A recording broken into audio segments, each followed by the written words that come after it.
Hello, hello, and welcome back to Minotaur Hotel. I've already forgotten what we were doing. It's okay, though. The valley's shadow crawls up the hotel's entrance. They extend from the hills and cliffs far away, far ahead, and from the shrubs and trees further down the slope. I think I'm gonna move my mic just a bit. Sorry about that. They mingle and mix together into the labyrinth of shadows, creeping and growing its way to your feet. If you could ride these tendrils of darkness, follow a branch's shadow to that of the jutting rocks beside it, then hop to the great cliff's imposing shadow, you would find they are all connected. The labyrinth is in the crawling shadows. In the shaking riverbeds, in the vast network of cracked earth extending well into the horizon. And beneath it all, there is a stirring, something awakening, drawn to your existence, the existence of its master. When you stop and plant your feet on the ground, it is easier to notice a dull hum which comes and goes, grave and slow. Then a crack. A dry branch breaks, followed by a gray mass shifting beneath the brush. Argos reveals himself. "You are a bit late." "I am sorry, my lord. You see, I am just doing my rounds, attending to my beautiful gardens. But I am here, after all. It's getting late, so how about we waste no time and get right down to business? I am watching, you know. I followed your expedition on its way to the plateau. I had to make sure it arrived safe and sound, you see. And I saw it with my own eyes. What a beautiful sacrifice to Zeus. Such pious a disposition in this day and age. The king of gods surely will be invigorated by your offering. Ah, what mighty lightning he shall command. Mankind will hear this booming voice once more." Is it his? His, not this. Okay. "Well, I am a snake of my word. Here is the wine, the healing kind, of course. In the blink of an eye, it shall patch up the heifer's wounds." The snake hands you the bottle of wine. You obtained a bottle of wine. "Thank you, Argos. You may be a treacherous snake, but you have integrity, I suppose." "Ah, what a string of compliments. I am glad the master appreciates this humble servant. As much as it enlivens my spirit to hear your honeyed words. However, I take it you have duties to attend to. Do you not? Go, my lord, and pay attention to the valley, to its sounds. I will call you again with my flute when the time comes." He's nice. There was something in Clement's eyes, a Clement's, okay, flickering spark. I caught sight of it years before he became the master. I've seen it too often over the centuries, ever since Joseph first washed down the rivers in the valley. Such a human thing. That flame. It was glory. It seeks to burn ever brighter, so that eyes shall lay upon its light. And to the end, it will play the role of good Samaritan. It will dress itself in the fine fabric of nobility, color its digits with polished rings and sparkling gemstones. Walk with that broad shoulders and wide-stepped gait?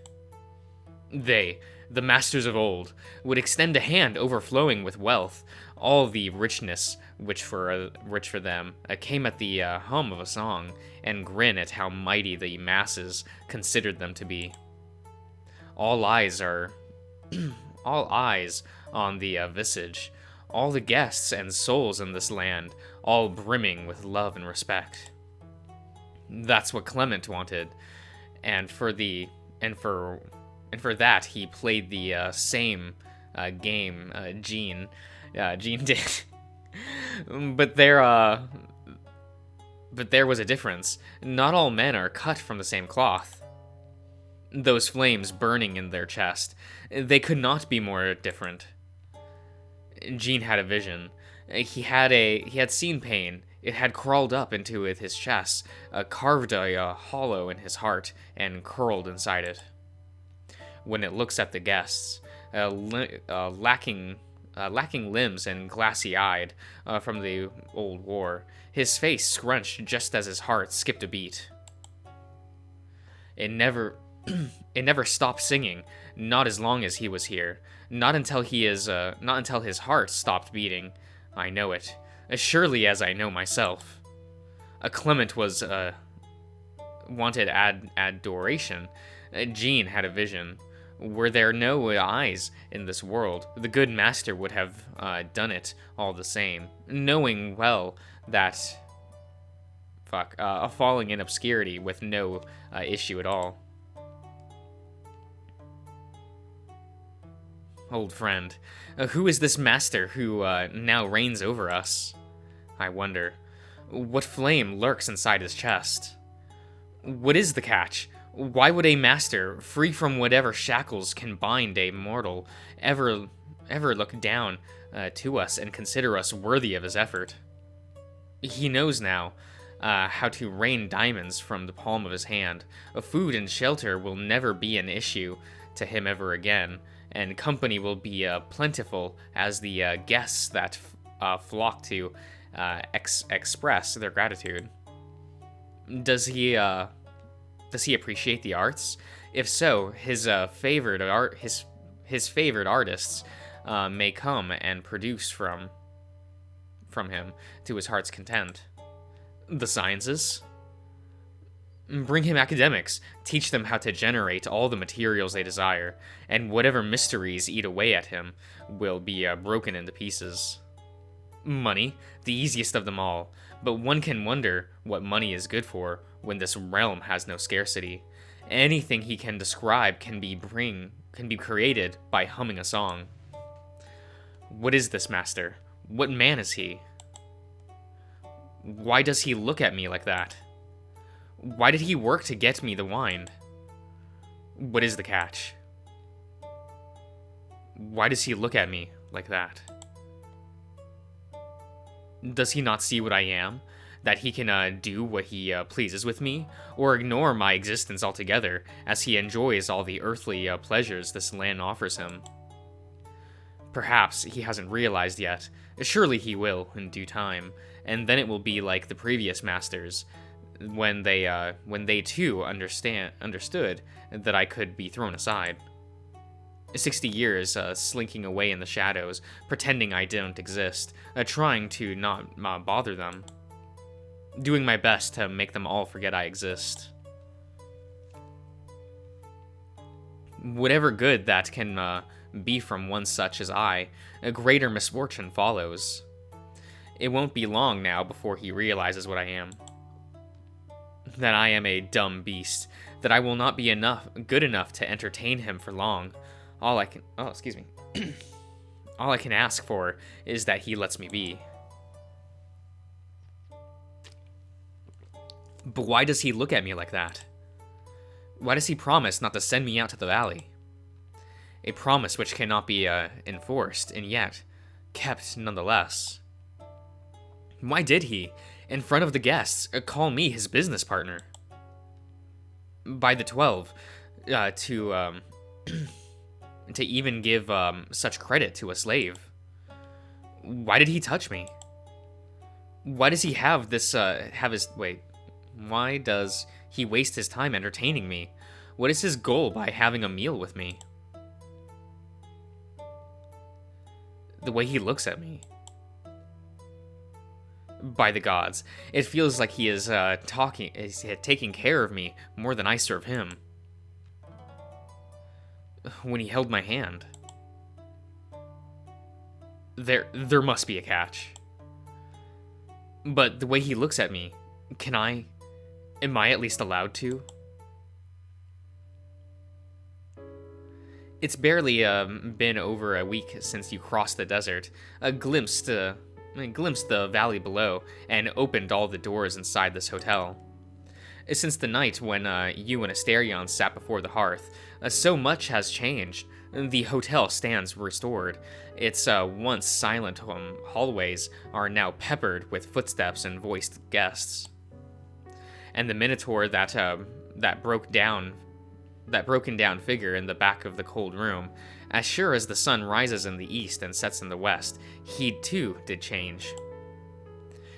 Over the ages, masters came who saw virtue in serving the gods. After all, what could be more rightful than reenacting these old rites? And yet, so did masters arrive who saw fit to discard those old trappings and delve deep into something human, and all the more unholy for it. To release a prisoner from his rightful sentence, to corrupt a holy realm, to fulfill the whims of fickle humans, to spawn diamonds from one's hands, to house unclean and ill wretches, to divert the land's resources towards their own goals. What strange follies these humans do. Such gods may think. Some Prometheus or another offers them fire, a fitting gift to burn fatty hecatombs, and it is used instead to warm one another's feet. What with this new master climbing up the grand staircase? Does this do with climbing up the grand staircase do with his mandate? Yeah. When he looks at the prisoner and reveals his true self, does he despise the judgment of humans beneath his feet, or does he fear the gods wherever they may be? He does dream of standing up to the legacy of the old hero, Theseus, or will he content himself with being decent and no more special than his peers? Will his legs not tire of stepping two at a time and making good of strange dealings? Will his steps be accompanied three stairs to a step by another? Whatever his choice may be, none may cast judgment, for the Lord holds all the power in this realm, and the gods themselves are nowhere to be seen. No checks and balances, no fear of reprisal, just the stone-made footsteps of contracts and curses. Footprints, not steps, footprints, okay. Perhaps these too can be bent. Except, perhaps, for that lone watchman down below. The keeper of divine will... what sharp eyes he has. As for us, fret not. We shall not judge you. There is no trial. A man such as yourself holds no regrets in how you carry your, affairs. Now, let us not waste any more of the monarch's precious time. Before you lies the door, and beyond it the prisoners awaits his carpenter. You finish your ascent and open the door, and there he is, sitting at the living room table while cradling his lyre. We got the wine! Oh, he shrink.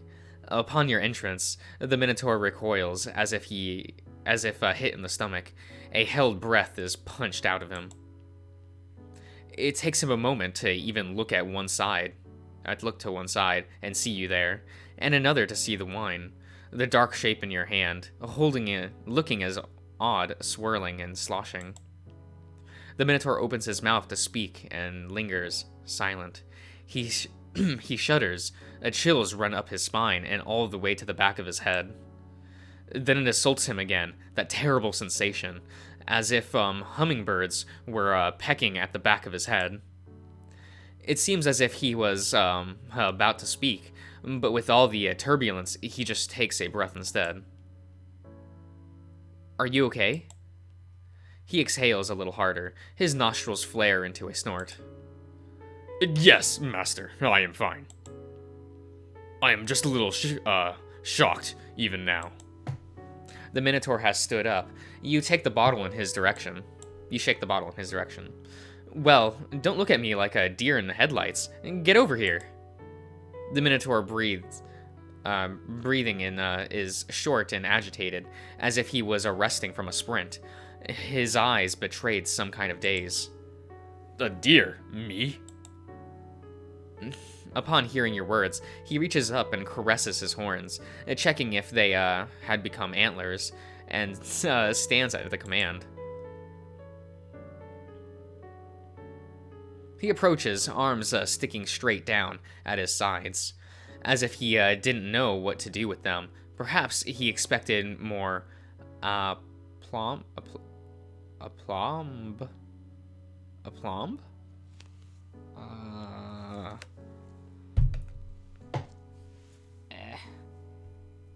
There's my phone. Aplomb. What is...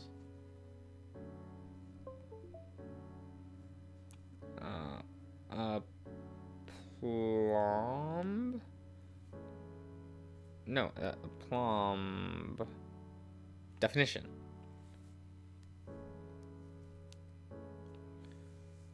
Aplomb. Oh, just aplomb? Okay. Self-confident or assurance, especially when in a demanding situation. Okay.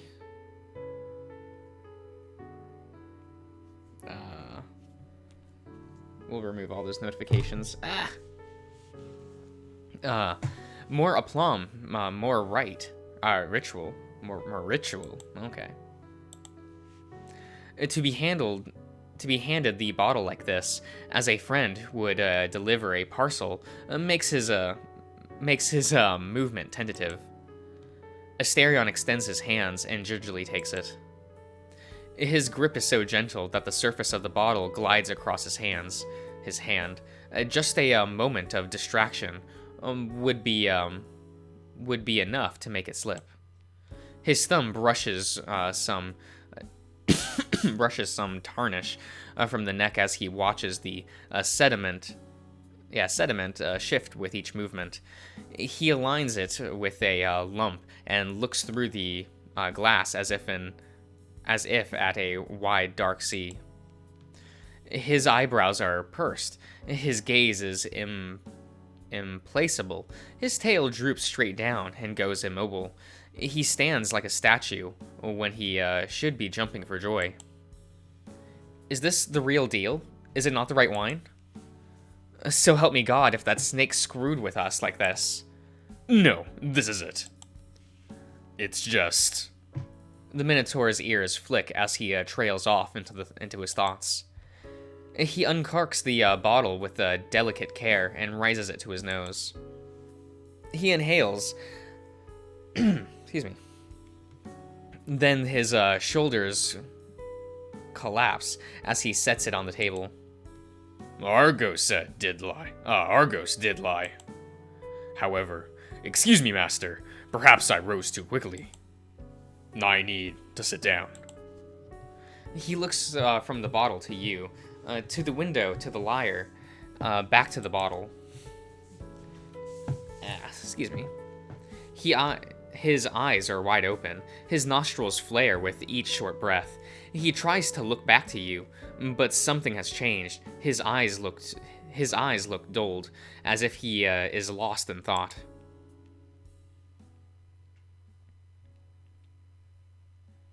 And what can I do to repay this?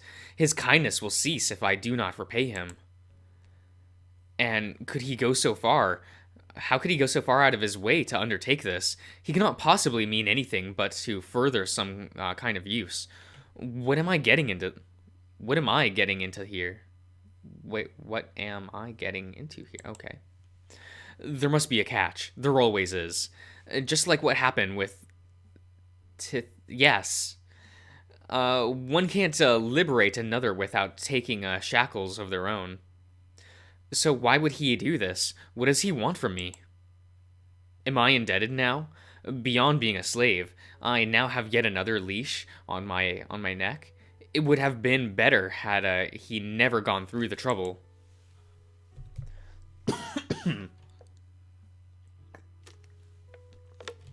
Why even balk and chatter in your head like this?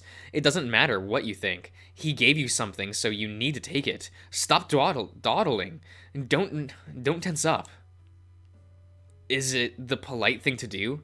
He gave you something, so take it.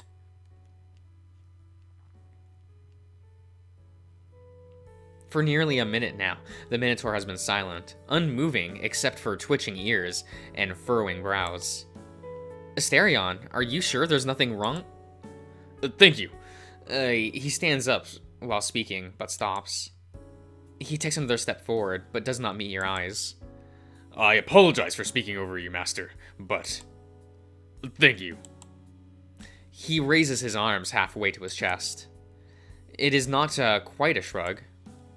Thank you, just... Hey, listen, it's fine, okay? You seem to be, you seem to be a little overwhelmed today. I understand that. I was just, talking with Argos, after all, and I know that can get to you. This has been such a busy week, aside from the entire, valley situation. So, don't worry about it, okay? Everything is fine. Now, how about you have a drink? Let's go step by step. Do you want a glass? No, it's fine. I can drink from the bottle. Okay, so now, have a drink. The Minotaur nods. He squares his shoulders and breathes out, in what one can assume is relief. As you wish, sir. Thank you. He takes the bottle and he brings it to his mouth. He looks at you again to make sure it's okay. You make your own almost shrug in response. So he drinks. It begins with a paused gulp to appreciate the wine's flavor, to breathe in and out before getting to it. His nostrils flare in a retort as the wine, enjoyable as it may be, burns his throat. The Minotaur closes his eyes and throws his head back. His Adam's apple bobs with each mouthful, and the bottle bubbles as its contents are emptied around the imperfect seal of Asterion's lips. All the while, nothing happens. He remains exactly the same, an ear still without fur and an eye. The hotel shudders, the floor beneath you quake, and you hear it again, the groaning sound of the obsidian as at the bedrock rumble against itself. It almost sounds like a faraway yell.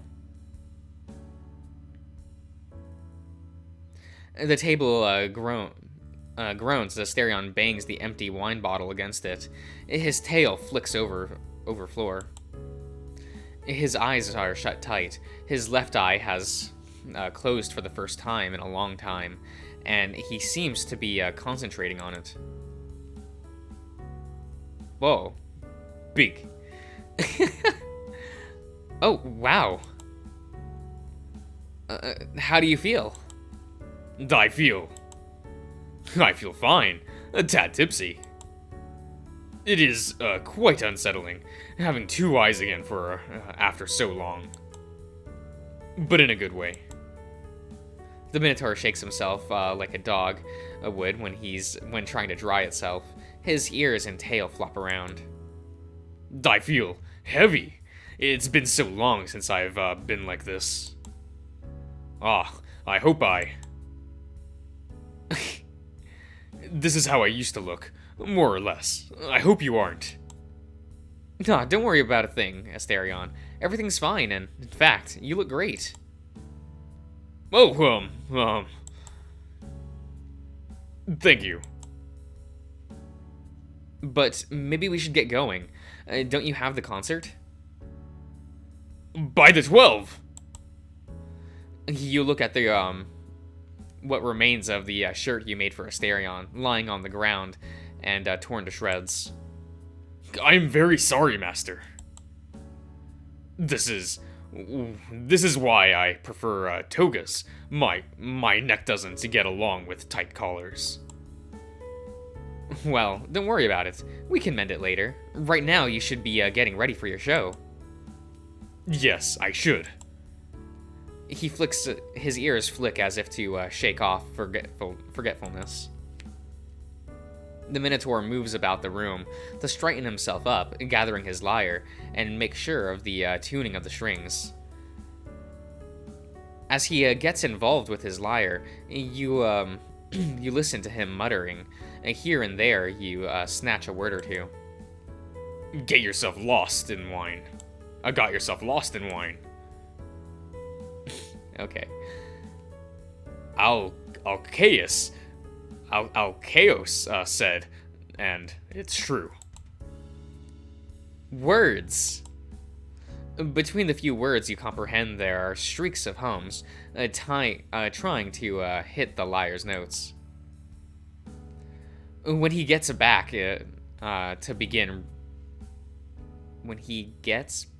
to being ready to leave, a lyre in hand, his face contorts into surprise to see that you're still here.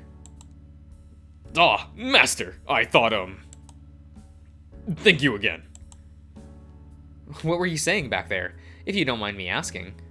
Yeah. It's, Alcaeus. He sang a lot about drinking, that there is truth in wine. I mean, drinking helps me loosen up a bit. I didn't know what to say, but it helped. Huh. I'm curious. Doesn't the hotel translate what people say? Shouldn't I have heard the translation? But I suppose that is a matter for another time. How about we go to the lounge together? Asterion tenses his jaw. He looks down to your feet, as if lost in thought. Yes, Master. Very well. You and Asterion head out, side by side. It's night out. The grand staircase is draped in darkness, but a glimpse towards the heavens reveal the twinkling stars, an immense foamy sea, moving ever so slowly. Murmurs and song crawl up from the ground floor. So, what do you have in mind for tonight? Just a few of the old songs I know. Nothing special. In fact, they may sound old for modern sensibilities. They are, Asterion sighs and looks down to his lyre. He rubs his thumb over the side of it, back and forth, followed by a flick of his ear. There's a rhythm to it, to him. His thumb is twice as fast as his steps downstairs. His ears flicker after every third step, and his tail swishes about every fifth.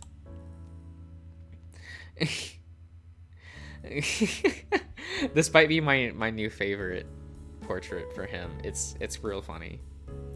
Then he almost stumbles. He's not yet used to his new center of gravity. He puts a hand on the guardrail, snorts. As soon as he takes his step again, you reach out to hold his hand. Are you sure there's nothing wrong? I'm sorry, Master. I am just a bit in my head. You attempt to let go of his hand, now larger and rougher than before, but his fingers curl around yours and resist, at least until he gingerly lets you go. He takes a breath and seems to concentrate. You reach the ground floor and take the